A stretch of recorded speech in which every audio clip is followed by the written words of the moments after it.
Alors voilà, on se lance directement dans le deuxième épisode que je vais tourner dans la foulée. Donc vous étonnez pas si les vidéos sortent à peu près en même temps, c'est normal, hein. C'est tant qu'à tester, autant aller à fond.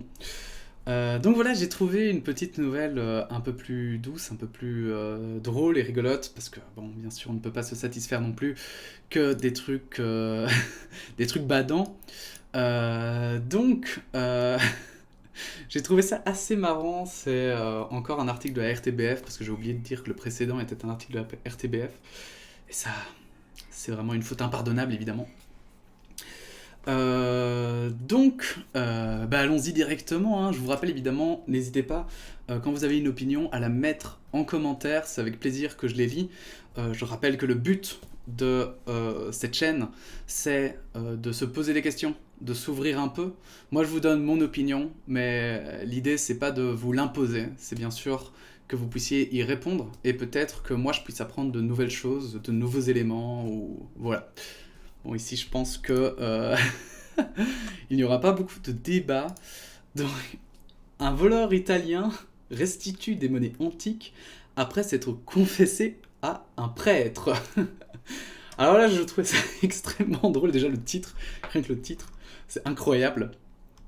Donc, un anonyme a restitué.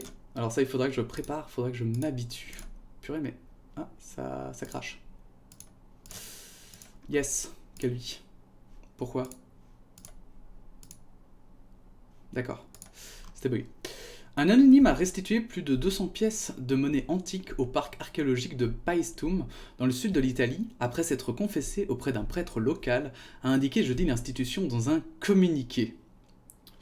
Sous le sceau du secret de la confession, une personne anonyme a fait restituer par l'intermédiaire du prêtre confesseur d'une paroisse locale un sac avec plus de 200 pièces de monnaie antique au parc archéologique de Paestum, indique le communiqué. Sur les 208 objets numismatiques, 7 sont des faux, a indiqué le Federico Carbone, professeur à l'université locale, précisant que la majeure partie de ces pièces étaient en alliage de bronze. C'est la dernière en date d'une série de restitutions de la part de personnes qui, prises de remords après avoir commis un acte au préjudice du patrimoine, ont décidé de rendre ce qui avait été soustrait de manière illégale. Et ça, je trouve ça trop bien parce que justement, en tant que... vous savez, moi j'ai fait des études en histoire un peu, et du coup, c'est vraiment quelque chose qui est terrible de perdre une partie du patrimoine. Bon, évidemment, voilà, justement, enfin, quand il y a des guerres, etc., c'est encore plus terrible que des gens meurent.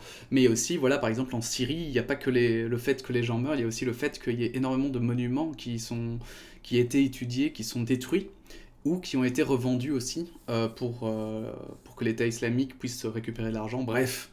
Et c'est très triste parce que alors, du coup, on perd toute une partie d'histoire de l'humanité. Et du coup, ça fend toujours un peu le cœur de voir qu'il y a des objets qui disparaissent, qui auraient pu être étudiés et puis surtout entreposés et vus par tous. Or ici, justement, le fait de voir qu'il y en a qui ont ces remords, qu'il y en a qui se disent bah putain merde, je viens quand même de... C'est quand même pas rien, quoi. C'est pas juste des pièces pour les collectionneurs, pour qu'ils se fassent triper, mais que ce soit aussi, justement, qu'il y a un côté un peu... ah ben merde, là, je vole pas juste un gars, je vole un peu l'humanité, quoi. Bon, j'extrapole, hein, mais dans l'idée, je trouve ça un peu mignon et marrant, donc voilà, si vous volez des choses, ou si vous faites par exemple de l'urbex, hein, comme n'arrêtait pas de le répéter Mamie Twink, soyez respectueux bien sûr euh, de l'environnement, de l'environnement dans le sens de l'endroit où vous allez. Ne volez rien, ça sert à rien parce que justement on sait jamais, ça peut être préservé, ça peut toujours, ce sont des traces du passé, euh, et, euh, et bon c'est dommage que ça disparaisse quoi, comme ça quoi. Paestum, une ancienne colonie grecque conquise par les Romains et qui se trouve à quelques dizaines de kilomètres au sud de Naples, abrite 3 temples grecs parmi les mieux conservés au monde. Et donc voilà, c'est juste ça. Je trouvais ça marrant, je trouvais ça un peu insolite comme nouvelle. Donc du coup, je suis ravi de vous l'avoir lu. Bref, n'hésitez pas à dire en commentaire ce que vous en pensez, si comme moi vous trouvez ça un peu touchant. Et puis sinon, on se retrouve de toute façon bientôt hein, pour un autre article. Voilà, à bientôt!